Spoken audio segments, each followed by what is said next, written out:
Commissioner Hadcock is representing the county board. Approval of the October 26th minutes. It was a short meeting. I'd move approval as presented in the packet. Second. It's been moved and seconded to approve the minutes as written. Is there any discussion? Hearing none, all in favor signify by saying aye. Aye. Opposed, same sign. Motion carries. Approval of the agenda. For those of you in the audience, there are copies of the agenda in the little bookcases next to the doors in the back. If you don't have one, feel free to please pick one up. I would like to propose moving item 19 to the beginning of the agenda. I'm sorry, after the consent agenda, so it would become number 14. It would still be 19. It would still be 19? For that first book or anything. Okay. It would still be number 19, but we would hear it first.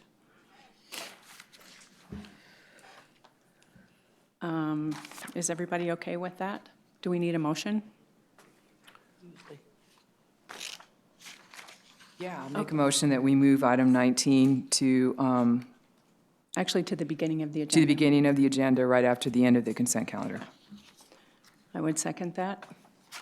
Is there further discussion? Second. Hearing none, all in favor signify by saying aye. Aye. Opposed, same sign. Okay, the motion passes. The consent calendar. The following items have been placed on the consent calendar for action to be taken on all items in accordance with staff's recommendation by a single vote. Any item may be removed from the consent calendar by any planning commissioner, staff member, or audience member for separate consideration. The findings of this planning commission are recommendations to the Pennington County Board of Commissioners, who will make the final decision.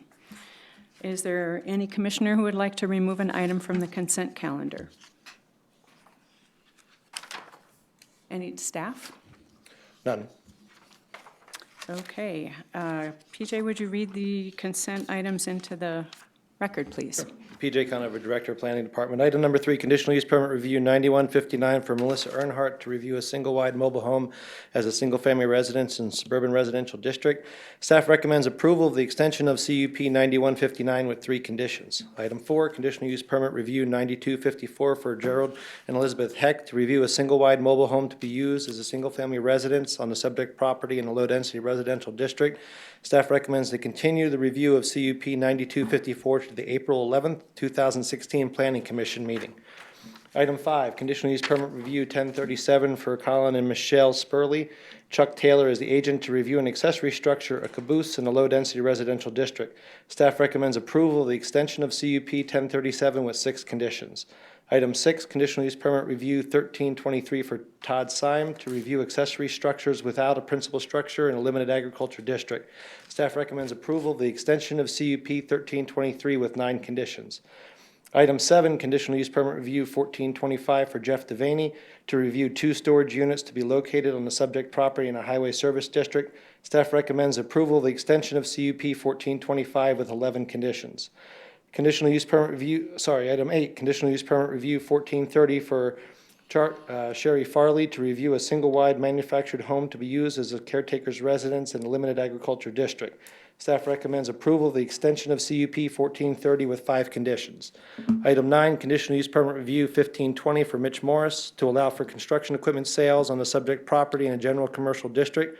Staff recommends to continue CUP 1520 to the November 23rd, 2015 Planning Commission meeting with 4 conditions. Item 10, conditional use permit 1530 for Peaceful Valley Hideaway LLC, Willie and Valerie Landis, Arlene Dicey as the agent, to allow for an existing residence to be used as a multifamily dwelling in a low-density residential district. Staff recommends approval of the extension of CUP 1530 with 7 conditions. Item 11, conditional use permit 1531 for Kelly and Lana Jensen to live in an existing residence while building a new single-family residence in the suburban residential district. Staff recommends approval of the extension of conditional use permit 1531 with 9 conditions. Conditional use permit, item 12, conditional use permit 1534 for Robert and Shyla McLaughlin to allow for a family cemetery on the subject property in a general agriculture district. Staff recommends approval of the extension of CUP 1534 with 5 conditions. I don't know if that would be extension of the CUP. It's a brand new one. Which item is it? Item 12. Cemetery. No, you'd take out extension. Number 13, conditional use permit 1535, Black Hills Raptor Center, Davis Engineering as the agent to allow a bird education and health facility on a portion of the subject property located in a general agriculture district. Staff recommends to continue conditional use permit 1535 to the December 7th, 2015 Planning Commission meeting. Thank you, PJ. You're welcome. Is there anybody in the audience who would like to have one of those items that PJ just mentioned pulled for further consideration? If not, Chair would entertain a motion to approve the consent calendar. So moved. Second. It's been moved and seconded to approve the consent calendar. All in favor signify by saying aye. Aye. Opposed, same sign. Motion carries. Okay, There's no item presentation. 19. Item 19 is a discussion item that was discussed last month about the language in section 511A8A. Basically, the staff uses, has for some time, the following verbiage for conditions of approval: that a building permit be obtained for any structure exceeding 144 square feet or located on a permanent foundation which requires a site plan to be reviewed and approved by the planning director. It's been used for some time by the staff. It has gone through changes as the ordinance has changed throughout the years. We went all the way back to at least 2000. Couldn't really find anything before that that would coincide with what was in the ordinance and staff reports. We couldn't find anything definitive for those. Essentially, what we found out is as the ordinance changed, the condition for the staff reports has not changed. It hasn't kept up with the change and basically add the word anchored. The word anchored is not defined in the zoning ordinance. However, anchored does consist of about a page and a half of the floodplain ordinance, and the staff's belief that the word anchored was added at the time the flood ordinance was adopted, because any new construction or any substantial improvement on any structure requires anchoring of structures inside the floodway or the floodplain. So staff is going to look at this and make it clear and more concise to improve the ordinance. So are we talking an ordinance amendment? Correct. Okay. My question is less about the issue of a structure being anchored than it is the use of the language now that's, that says any structure exceeding 144 square feet or located on a permanent foundation. It seemed to me it should be and, because of the language in the ordinance now, which says 144 square feet or less and not anchored to a permanent foundation shall not require. Not anchored to a permanent And- foundation. And not anchored. Right now, when we issue building permits, if someone builds a 12 by 12 shed on skids, as long as they're outside the setbacks, we don't issue a building permit for them. If they put it on concrete and they don't drill the holes into it, we still require a building permit for that one though. But we can, How about something smaller than 144 square feet that is anchored? that is anchored. Yeah. And I believe that was Commissioner Farabee's question, is what's the definition of anchored? And because he had mentioned some things about that. And even in IBC, anchored, the International Building Codes for 2015, which we're required to follow, or actually the builders are required to follow, the definitions of anchored are talking about basically masonry anchors, not necessarily the kind of anchoring definition that we were looking for. And like I said, so we can develop one. Okay. Madam Chairman?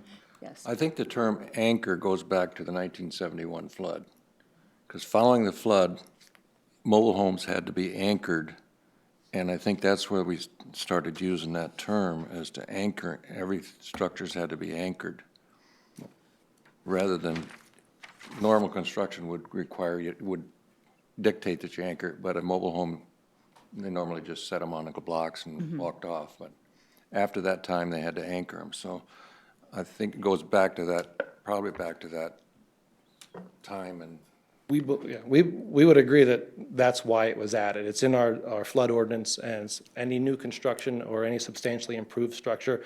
It doesn't appear in our ordinance until 2004 through an ordinance amendment.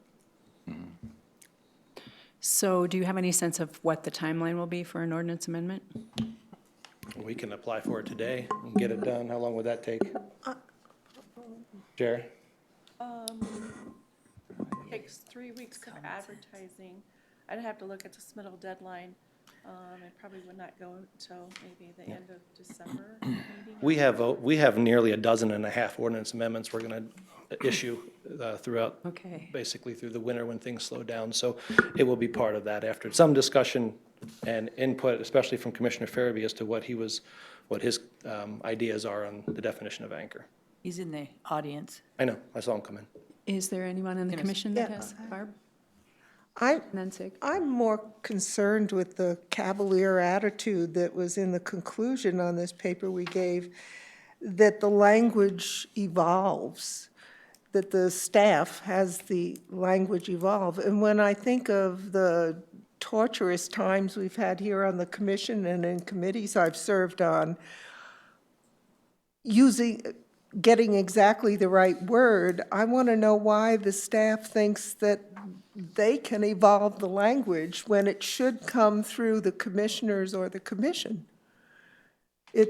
And where else has it evolved? This is one example. Has it evolved all through it? And who's making these decisions? Good question. I guess, PJ, a comment you made, and I guess, in some ways, I don't want to convolute the issue, but I'm just kind of curious, the statement you made, if somebody puts down gravel before they skid a shed there, is that a foundation? No, when we came in, the training was permanent foundation is concrete. So if somebody has a concrete pad or they have pillars that they cement into the ground was considered anchored.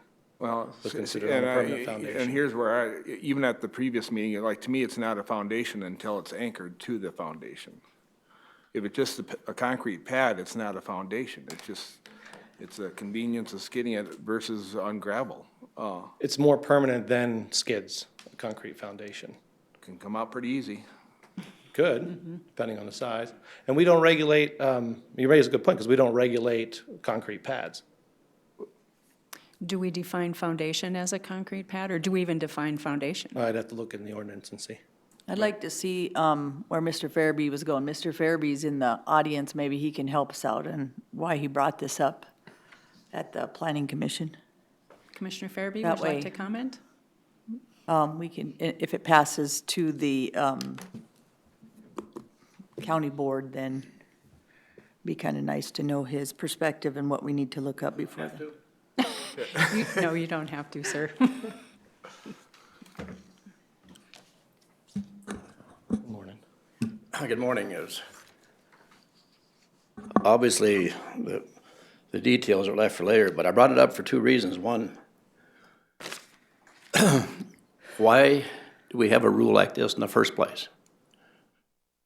We're splitting hairs over whether it's concrete foundation or wood planks or whether there's a post in the ground and whether that post has got a cement around it. We can quibble about anchoring and permanent. Neither one of those words are definable. So number one is, why do we have something like this, period? I guess I don't have a big problem with a permit for over 144 square feet. But stop it there. Why add other conditions? Just more room for interpretation, which leads to the second point. If any citizen of Pennington County, and I've watched for a number of years, doesn't comply with every single little provision that's 187 pages, they get hammered hard. And I'm sorry, Commissioner Coleman, but you haven't seen the other side of this thing. You say we're very, very liberal with giving people latitude. The county commission hasn't. I've seen people get hammered and hammered and hammered. $500 fine. If you miss one little thing in this thing, $500 fine and double penalty. That's one of the reasons I ran, to quit see people quit getting hammered. Now, citizen messes up supposedly, but the bureaucrats mess up, and oh well. We talking about anchored, or are we talking about something else? Because I think we're talking about anchored and permanent. What are you talking about, George? It's off topic.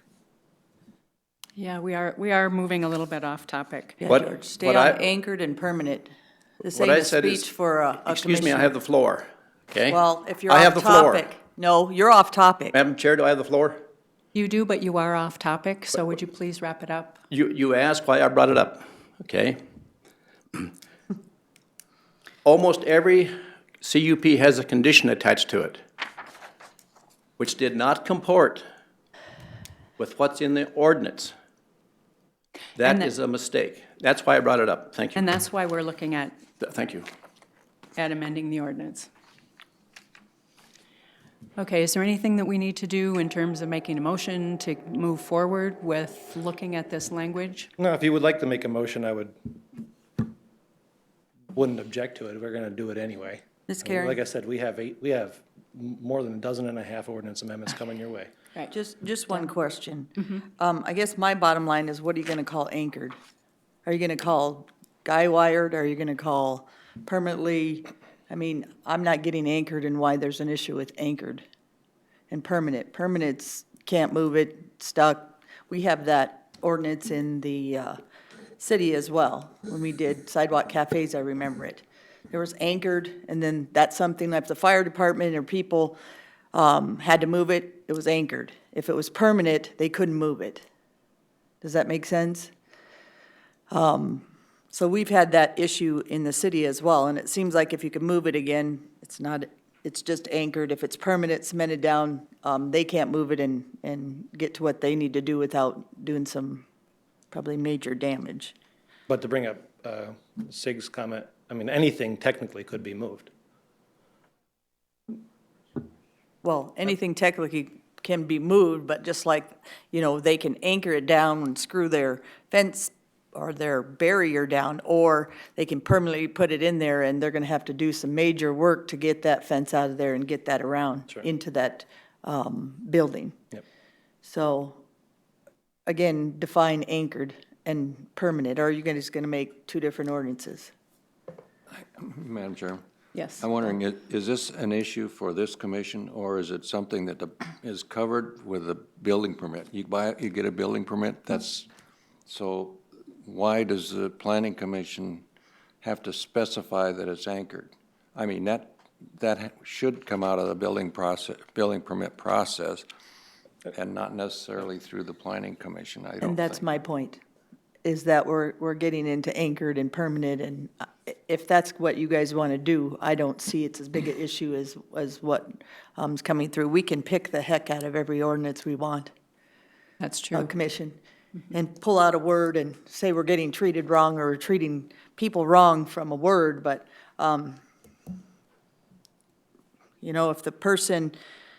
if you're a commissioner, your job is to find solution. And if you have an issue with it, you should bring it forward and see if that body believes it, and then maybe it can come back through the planning commission. I truly believe that. It's our solution. That's what we were hired for or voted in for, is to find solution. And I think anchored in this point is not a big a deal, and maybe Mr. Farabee can convince the commission and not have to change all the wording on this issue. The word anchor will have to appear in some form. It's part of the flood ordinance that we follow. Right. And the county follows for many, many reasons why we do it. And floodway does make sense, and they do use it a lot in the floodway, but not regular building permits and stuff, guys, unless it's floodway. And I'll just add that there really are not any issues with this up in our office at the counter. I've offered many times for many of the commissioners to come and spend a day in our office and see all the problems that we solve that you never see. So if you see one, that is not indicative of what happens in our office, and we can Right. prove it. Maybe I would suggest that you suggest some language for an ordinance amendment, and that we consider that when we consider whatever else you have Oh, yeah, everything will in be a your, discussion in problem your list. Yeah. previously, absolutely. Okay, is there any more discussion on this item? If not, let's go to item 14.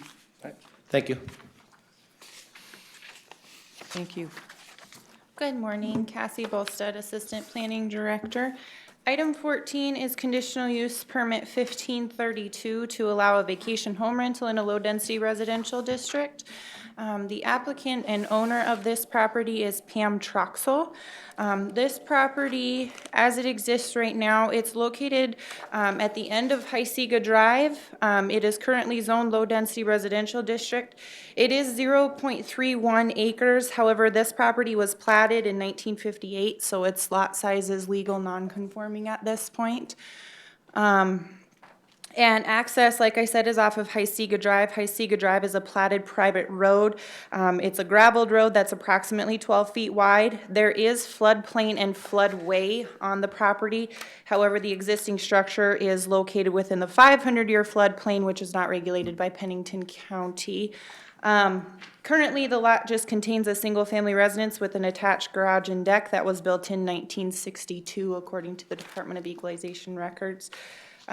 Section 319B of the zoning ordinance does allow for vacation home rentals in a low-density residential district with an approved conditional use permit. On November 3rd, staff did perform a site visit and met with the applicant, Pam Troxel. The house is a one-level, single-family residence that contains 2 bedrooms. The applicant has designated 4 parking spaces on the property, which is actually in excess of the requirement. The requirement is only 1 parking place per bedroom, so she would only be required to have 2, but she does have 4 on the property. And the existing on-site wastewater treatment system was approved by the South Dakota Department of Environment and Natural Resources to allow for a maximum overnight occupancy of 4 people. She has complied with all of the application submittal requirements as listed in section 319 of the zoning ordinance, so she has submitted all of those documents. She has submitted a copy of her vacation home license that was approved by the Department of Health. This is a provisional license, however, pending replacement of egress windows by May 1st of 2016. And the applicant has indicated that she has plans to replace those windows by the end of this year, weather permitting. So then her license with the state will go from provisional to a full license. This conditional use permit was routed through the interdepartmental review process. County Fire did have a question about the setbacks on the property. The existing single-family residence does not meet current setback requirements. However, since it was built in 1962, it is a legal non-conforming structure at this point. If any additions were to be made to it, however, variances would be required because it would have to come into compliance. Also, the county environmental planner did mention that there is the septic system right now is currently located right next to the driveway. I do have a picture of it. Right here is where the septic tank is at. The Department of Environment and Natural Resources did approve this system with the way that it is, and the property owner is actually working on moving the driveway over so that you won't be driving over the septic system. But DENR did approve the septic system where it's at. So the environmental planner has okayed it as long as the driveway remains gravel and there's still access to the inlets and outlets and things like that so that the system can be pumped. So this conditional use permit shouldn't change the established use on the property. She was before using this as a long-term rental property, but feels that she can better maintain the property as a vacation home rental versus a long-term rental. So this shouldn't have any impact on the established use of this property at all. She does have all of the appropriate utilities and access roads and things like that in place for this, and she does exceed the parking requirements. So staff does recommend approval of conditional use permit 1532 with 17 conditions. Thank you, Cassie. Are there any questions for Cassie? Yes, Sig. Maybe not a question so much as maybe if we're looking at the vacation home rental rewrite, this may be an issue that should be addressed. We do have a lot of legal non-conforming lots. This is truly a suburban residential lot. And I mean, if it was a conforming lot, it wouldn't be allowed to have a vacation home rental. And, you know, to me, that's, you know, if we keep suburban residential outside of the, you know, vacation home rentals, I think it should address the non-conforming that are really the small lots. You know, 0.31 acres isn't a very big lot, so you got neighbors close by, and that's part of the reason I believe we went to low density or, higher, bigger lots for allowing VHRs, so. Again, more of a comment, I understand that it's legal non-conforming, it's low density, and our ordinance allows it in low density, so from the ordinance standpoint, it's approvable. She did also meet her certified mailing requirement, and staff has not received any comments or concerns from any of the neighbors, so. Okay, appreciate that, thanks. Thanks. Any other comments, Cassie? Is there anyone in the audience who'd like to comment on this? Okay, the staff has recommended approval of this conditional use permit 1532 with 17 conditions. Is there a motion? So moved. Second? It's been moved and seconded to approve conditional use permit CU 1532 with 17 conditions as recommended by staff. Is there further discussion? Hearing none, all in favor signify by saying aye. Aye. Opposed, same sign. Motion carries. Thank you. On to item 18. 15, sorry.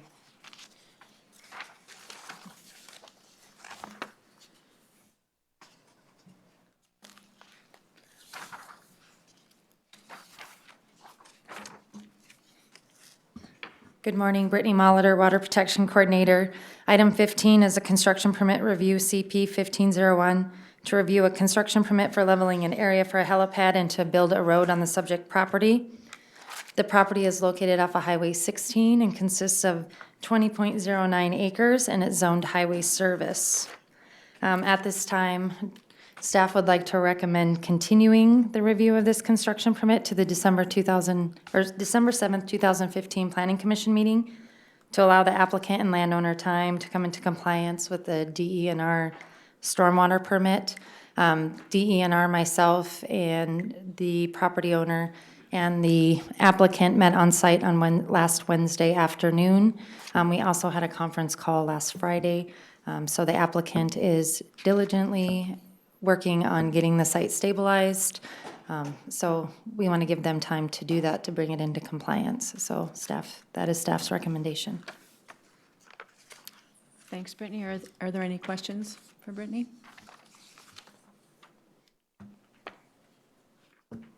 Nope. Barb? I'll make a motion to continue CUP 15-01 to the December 7th meeting. It's, Second. sorry, It's for been- correction, it's a construction permit, not Pardon me? CUP. Yeah, construction permit. Okay, it's been moved and seconded to continue the review of construction permit CP 1501 to the December 7th, 2015 Planning Commission meeting. Is there further discussion? I there have any- a comment. Yes, Jim. It was in March that we initially approved this permit, is that right? Correct. Okay. And they've been, seems like they've been working ever since to kind of get things in order. Correct. Right. The applicant, or the landowner is here. He hasn't been actively involved in the project, and, Okay. Well, in any event. but he has been in communication with me, so we've been working diligently. I just want to make it. it clear that we've been generous in the time we've allotted them to resolve this problem. And I'm certainly not opposed to continuing that under the circumstances. But let it be noted for the record that we have and continue to give, I think, people in these circumstances good opportunity to meet their obligations. So, Would you like to comment? Good morning, Andrew Bussey, landowner.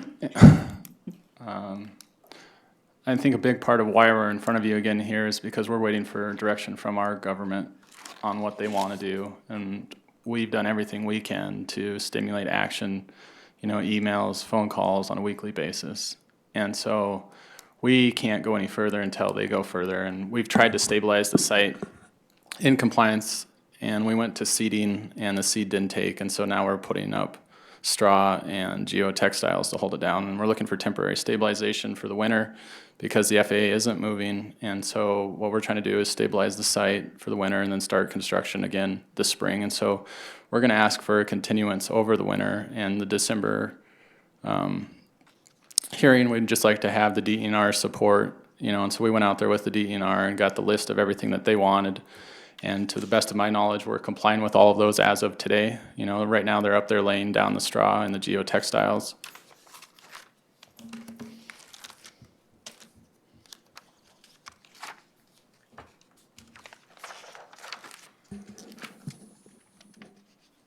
Yeah, and then, so this was last night, and so we were having a crew out there and doing the best we can. And basically, what has happened is we haven't been able to give the contractor any more direction as far as what we want done with the land because the FAA hasn't come back with their findings.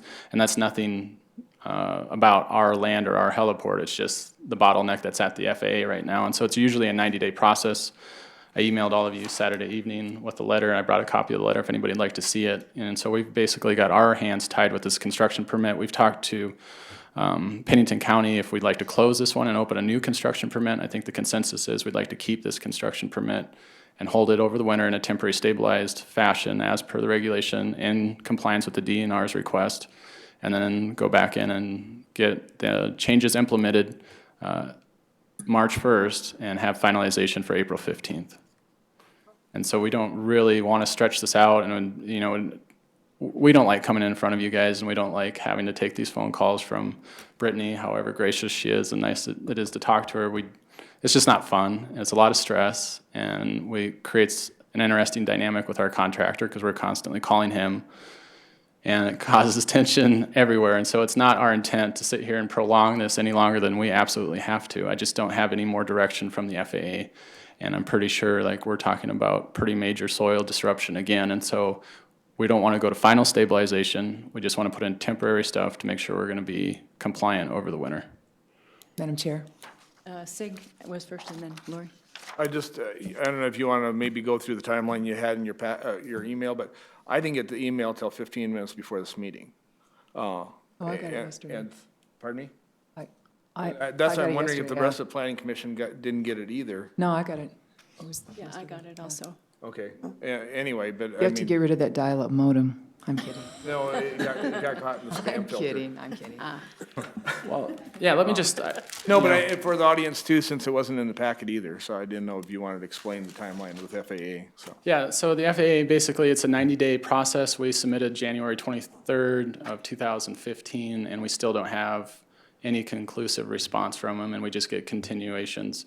And it's really, from my understanding, it's a result of their staffing. We work through the Bismarck office. They're the ones that do airports and planning, and they have to have a representative out of the Rapid City office, and they're going through some changes. And so, to the best of my knowledge, it's just a matter of manning, and we're pretty low on the docket. And so, and again, it's not regulatory what the FAA is going to say, but it's just a matter of safety. And so we want to do this one time and do it right. And every time we go up and disturb dirt, we increase our chances for sediment runoff. And I'd just like to ask the commission to understand, granted, there was some problems in May. We made those corrective changes, and we've had issues with the contractor and the contractor's history. But if you go out and look at the site, and I've gotten really well versed in water runoff and sediment control because I have to go through and read it every week, and talk to our planning and zoning department. And I appreciate the work they've done, and I appreciate the work the DNR does. But the important thing is, we go out there and look at the actual runoff and the evidence of runoff, and we're really talking about a small amount, in my opinion, as far as disturbed area and the steepness of the slope. I think we've done a really good job. And I asked the DNR for an acknowledgement letter, and I believe that's coming this next week, And so I'd just like to remind everybody, these are non-standard BMPs, but they're actually working. And the site, however, it is an eyesore, and we're trying to get it, it's going to be a tourism attraction. We can't have it like that forever. We're just waiting for the FAA so we can go in there and move the dirt and finish the project. And so our BMPs are working. Our sediment isn't leaving the site. We're catching the stuff in the wattles, and I acknowledge the fact we've had difficulty in getting our contractor up there to maintain our BMPs, and so we've elected to take over that responsibility for the winter, to maintain the BMPs ourselves, do the site inspections ourselves, which are now going to be monthly instead of weekly, and we're going to have a more accurate site inspection. And obviously, we're spending the money to lay down the textile, geotextile, and the straw, and get the site stabilized for the winter. And so I just ask for your guys' continued patience and support in moving forward with this project, because if we were to go up there and finalize it, we're going to have to tear everything up and move it all again whenever we get this letter. And the problem is they keep telling me it's going to be next week. I've heard that probably since March. And so I've got another meeting with them tomorrow. I spend, 3 to 6 hours a week with meetings for this project, and it's not a small project, but I think we're capable of meeting and addressing your guys' needs in a timely manner and working with the DENR to make sure that this is stabilized and everybody's happy. I went and met with the town of Keystone last week, and they were like, hey, that grass looks really good. Thanks for doing that. We really support it. The grass, because obviously the helicopter is going to move tax revenue out of the town of Keystone, and so there's a little bit of concern there. But nonetheless, we're doing everything we possibly can and pushing our contractors as hard as we can. And we've elected now to do the site maintenance ourselves, which is going to be pretty minimal as long as this erosion control is in place.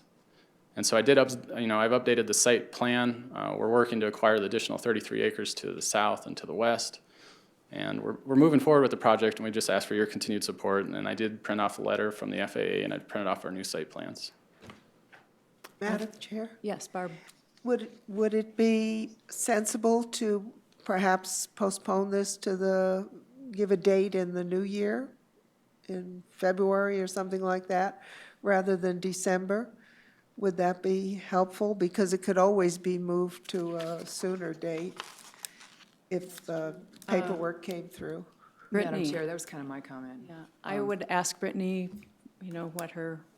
since you're overseeing the project, how you would feel about I'm extending amenable this. to that, and that's fine. The reason I did it was just so they got into compliance with DENR. And when the staff report was written, it was written prior to our conference call on Friday. So, that's not unreasonable, no. Madam Chair? Yes. Can I ask you a question, Cassie? You're not Cassie. Too many E's. The condition in the construction permit is that it will be reviewed in 6 months, and that's what, prompted that besides the complaints, I guess, or whatever. Is that typical that we review construction permits in 6 months? No, that was a condition that was added by this commission. Yes. This was added at the beginning. Right, at the March meeting. At the In March the meeting. original. Normally, we would have done this, Yeah. between staff and DENR and, I just wanted to review the property owner. history. Okay. yes. So we're meddling. Well, it came up because there were issues with the erosion control, right? Right, and they had planned on having the site Already. completed. Yeah, then, and so- obviously, when the FAA tells us from the get-go that's going to be 90 days, that's kind of how we hired out the contractor and set aside the funding to make sure that was going to happen. And so we're basically got our hands tied, waiting for the FAA for a ruling. And now, instead of disturbing the dirt going through the winter, we've elected, I believe in support with the DNR and Pennington County to wait until the spring, do one last movement of dirt, and then finalize the construction permit, and then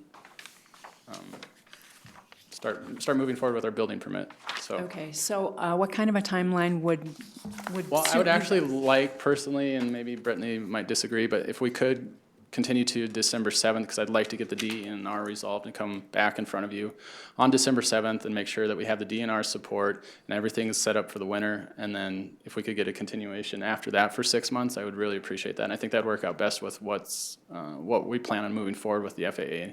And so the contractor's coming back on the site March 1st, and we're looking for final stabilization and closing out the construction permit the 15th of April, no later than. Assuming you've heard from the FAA by then. Yeah, that's a big assumption. We will be hearing from them in the next few weeks, they say. Yeah, I've heard Right. that. Weather permitting. Weather permitting, obviously, but I feel pretty confident, and I've had the reassurance from the contractor, and I feel very good about my personal BMPs and sediment control and evaluation. And I drive all over Pennington County, and I've got a few complaints to make now. And I'm also looking for a job at the Planning Commission. Okay, so we have a motion on the table to continue review of this construction permit to the December 7th meeting. Is there further discussion? Pardon? What? Sorry. You people at the end. We're a little to confused take by my the flow papers. of paper. We have a motion on the table that's been seconded to continue the review of the construction permit CP 15-01 to the December 7th, 2015 Planning Commission meeting. Is there further discussion? Hearing none, all in favor signify by saying aye. Aye. Opposed, same sign. Thank you. Thank you, Mr. Bussey. Item 16. All right, item 16 is a minor plat and subdivision regulations variance request. If I can get to the right page. Okay, this is a request by Gerald and Donna Grover to create lots 2A and 2B of Strato Rim Estates and to waive platting requirements. They have actually been in front of you before with a layout plat for this property. With this minor plat, they are actually subdividing the parent parcel into 2 lots. Their layout plat was actually for 4 lots, but they have decided to only subdivide into 2 now. And then they are also requesting to waive 2 subdivision regulations. So as it exists today, again, this property is zoned highway service district. In its entirety, it's 5.99 acres. There's actually a couple accesses to this. There's access off of South Highway 16, and there's also access off of Strato Rim Drive. South Highway 16 is a state highway under the jurisdiction of the DOT, and Strato Rim Drive is a county road under the jurisdiction of the County Highway Department. There are 2 distinct building locations on this property. One of them is the single-family residence with an attached garage, and the other one is the business, which is a convenience store, and also a gas station and recreational vehicle service station. So a gas station and the RV service station are permitted uses in a highway service district. And there is also a conditional use permit out there as well to allow an illuminated on-premise sign within 1,500 feet of a residential zoning district. As they are wanting to subdivide this now, proposed lot 2A, this one right here, will still be zoned highway service district. It will be 1.962 acres. Its access will be off of South Highway 16 and also Strato Rim Drive via 2 existing approaches. It'll contain the gas station, the gas pump island, a small shed, the RV service station, and the illuminated on-premise sign. Lot 2B will be 4.026 acres. Its access will be off of Strato Rim Drive via an existing approach, and it will contain the single-family residence. A single-family residence is not a permitted use in a highway service district, but you will hear their conditional use permit to allow this next. So as I had talked about, the Board of Commissioners did approve the layout plat for this property. The layout plat was for 4 lots. However, they have since decided to only subdivide into 2 because they are doing this in order to sell lot 2A. So staff has spoken with the applicants because there is a section line that runs right down through here. And actually the pump island is within that section line right of way. DOT has made no comment about that. Staff has done research into that as well. And in 2001, there was a building permit approved for the gas pump island, the canopy, and the fuel storage tanks. And that building permit does not indicate that there was a section line there. But I have asked DOT about it. DOT has not made any comment that they have an issue with it. So the section line would, however, need to be vacated or relocated if any additions, changes, or improvements are made to the existing structures out there. This was routed through the interdepartmental review process. The one thing that County Fire did mention is that this does create 1 lot with 2 accesses. Lot 2A here would have an access here and also an access here, which would need to be approved by the Board of Commissioners to keep both of those accesses. Also, the Department of Transportation did ask who has the access permit to Highway 16. Staff did find a document from the Department of Transportation from 1995 that was addressed to the then owner of the Black Hills RV Service Center, which approves the use of the section line right-of-way to connect an access road from Highway 16 to the existing approach on Strato Rim Drive. So basically, it approves this portion right here. And that, so based on that, staff believes that the gas station, RV service station has the permitted access to Highway 16. So DOT did come back and say that no additional access points will be allowed to Highway 16 and that they would also like an easement granted. Since this driveway right here that would come through proposed lot 2B does connect to that access right there, DOT would like an easement granted to allow that to still have access right there. And as far as subdivision regulations variances, they have requested to waive dedication of 8-foot minor drainage and utility easements. The plat submitted by the applicants does indicate dedication of a 16-foot wide water line easement and a 16-foot wide utility easement across proposed Lot 2A. So given the dedication of these easements, additional dedication of the 8-foot minor drainage and utility easements is not necessary.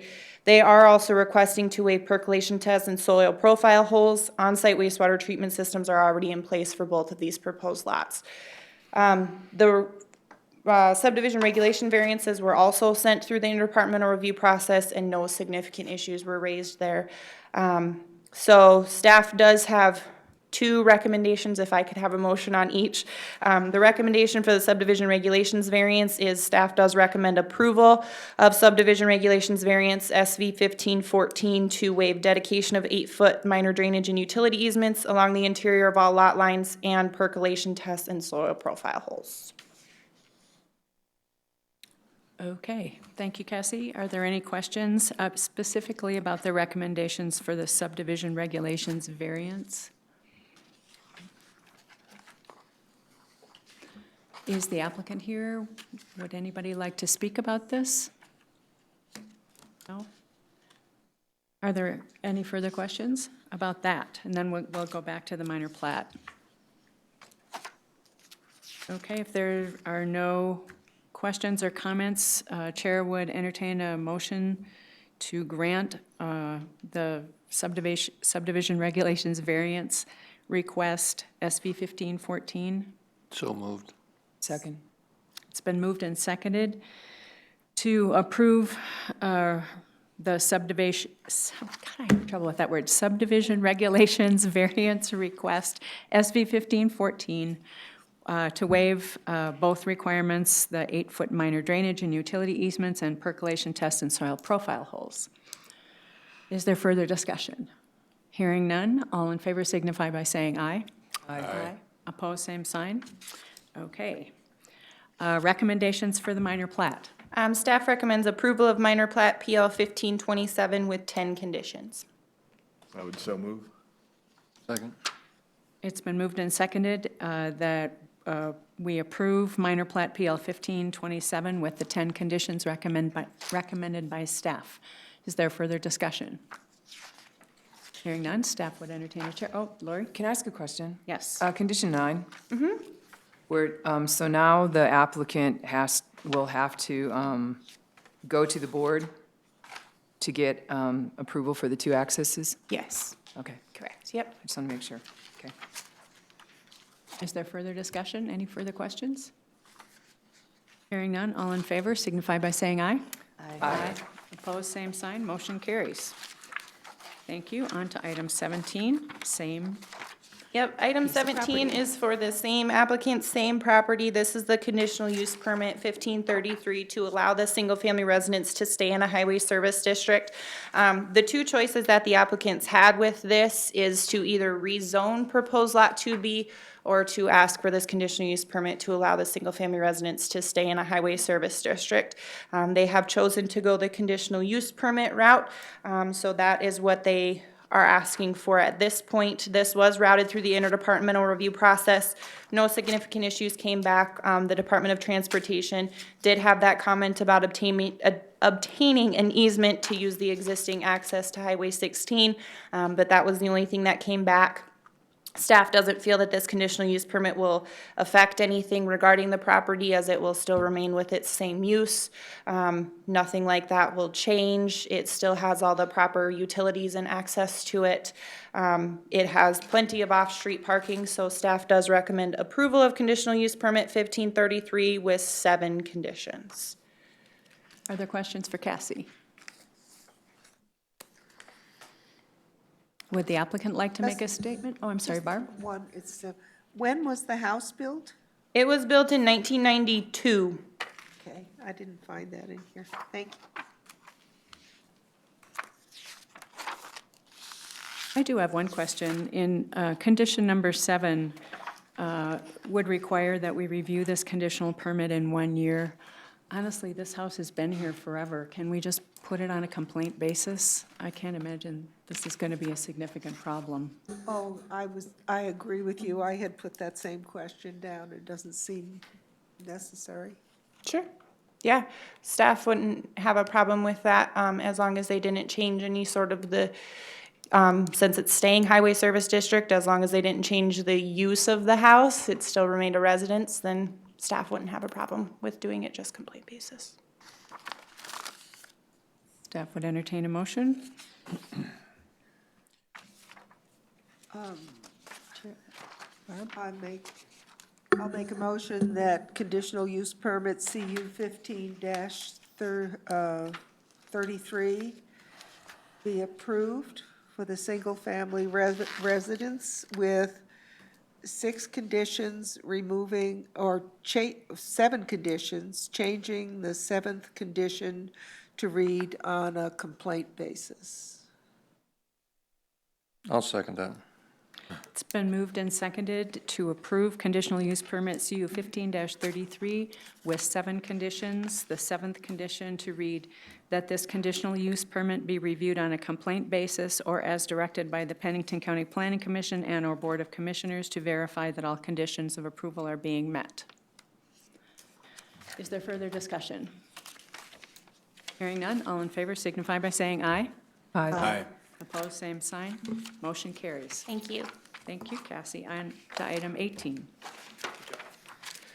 Item 18, minor plat 1526 to reconfigure lot lines 4R, 5R, and 6R of Morse subdivision number 4.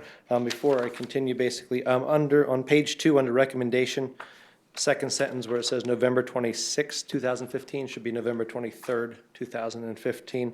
The applicant filed for a minor plat. They did not file for subregs at that time. It was later determined they needed subregs. They came back, filed for the subregs, and traditionally, but it's not required, traditionally subregs and minor plats go at the same time, so the full story is being heard at one time. Talked with the applicant, well, emailed with the applicant, talked with the agent, and they're in concurrence with the continuation of minor plat 1526 and whatever number of the subregs are going to be. So recommendation, staff recommends PL 1526 be continued until the November 23rd, 2015 Planning Commission meeting. Thanks, PJ. Are there any questions? Is there anyone in the audience? We still have some who would like to talk about this issue. Hearing none, Chair would entertain a motion. I'll make a motion to continue minor plat PL 15-26 to the November 23rd meeting. Second. It's been moved and seconded to continue minor plat PL 1526 to the November 23rd, 2015 Planning Commission meeting. Is there further discussion? Hearing none, all in favor signify by saying aye. Aye. Opposed, same sign. Motion carries. On to 20. item 20, County Board Report. Board of Commissioners concurred with the Planning Commission's recommendations from the October 26, 2015 Planning Commission meeting. Yay. Thank you. You're welcome. Items from the public. Would anybody like to discuss something with us, since you're all still here? Yes, sir, please step forward.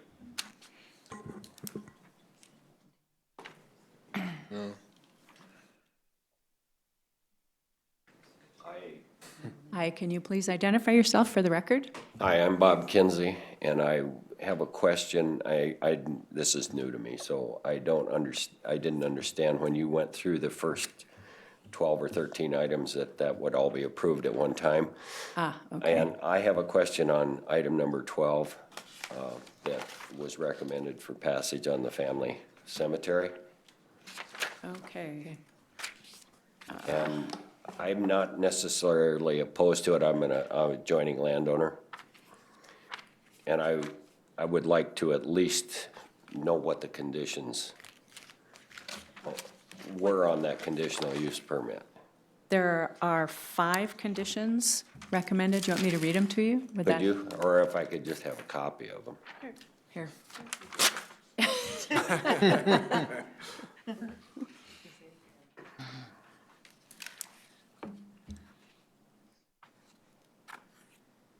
I was just curious as to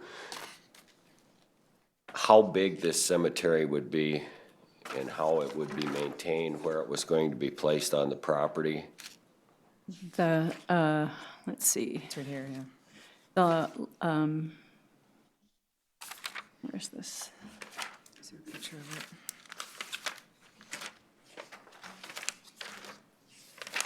Thought it said how It's right big here. the plot would be. The cemetery site. Oh, there it is. The proposed cemetery site will be 600 feet northwest of the residence, and it will be 100-foot by 100-foot area. 120, oh, 100-foot by 100-foot, Want this? yeah, there's the other- yeah.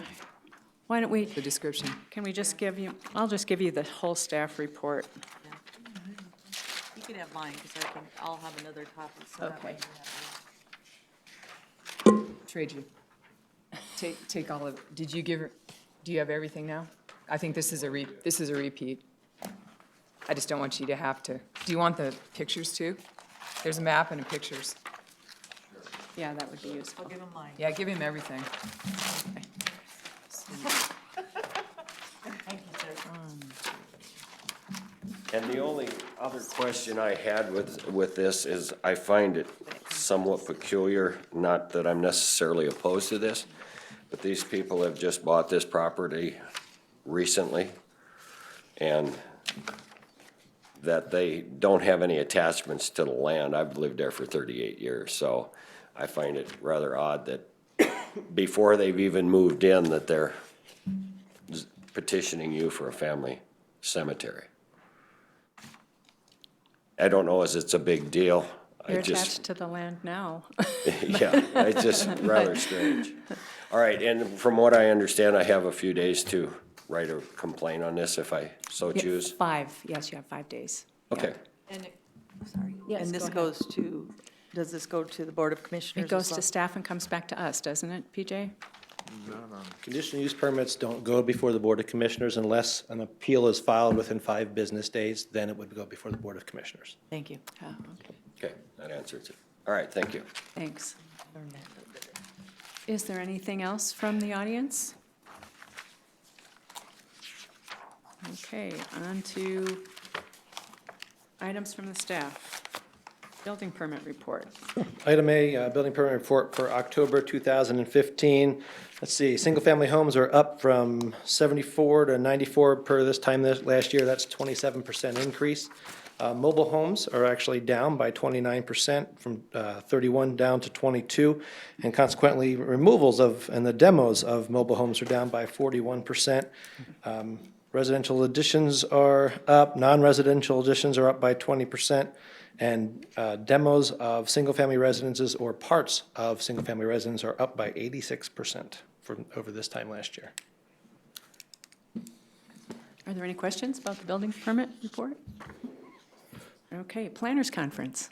And then I have one more that's not on there. Okay. I don't know if you watched them, but they're very good. I just wanted to give you guys a brief summary of how the planners conference went.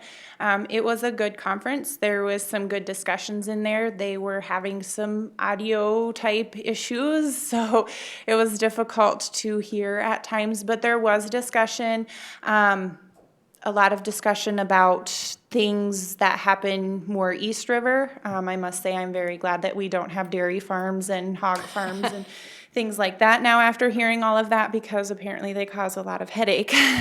So we did hear a lot about that. We did hear about some of the smaller counties on the eastern side of the state, how they work with their municipalities and things along those lines. Kip from the city actually did present something about the city's major street plan and how they developed the city's major street plan. I gave a presentation on Pennington County's coordination with the city of Rapid in the 3-mile plating jurisdiction. And then we also did have a couple lawyers that spoke on the second day regarding some of the state laws and things like that, some of the things that are changing there, some of the things that they see with regards to the new laws regarding site visits and planning commissioners and board of commissioners and things like that going out on site visits, and some of the stuff that they that they deal with. Like I said, a lot of hog farms, dairy farms, stuff like that, so. But it was a very good conference. Good. Are there any questions? Comments? Were you able to make any recordings? I wasn't, because the audio issues that they were having, either the microphone was giving a lot of feedback to where you just heard that constant buzzing sound all the time, or you couldn't, it was in a big room, it wasn't broken out into sessions, it was just one big room in the same sessions, so it was difficult to hear in that room, but I was able to get some of the presentations, the PowerPoint presentations, and I did email them to you. I was able to get some of those PowerPoint presentations, but the recordings just weren't working. Okay, I'll get my recorder. Yes, I do have that for you. I'm just, wasn't Scott Anderson on for presenting on comp plans? I'm just kind of curious on that. Scott wasn't, but actually the two guys from Minnehaha County that worked on that were. Yeah, I was going to touch on that. We did get a chance to see Minnehaha's County Comprehensive Plan.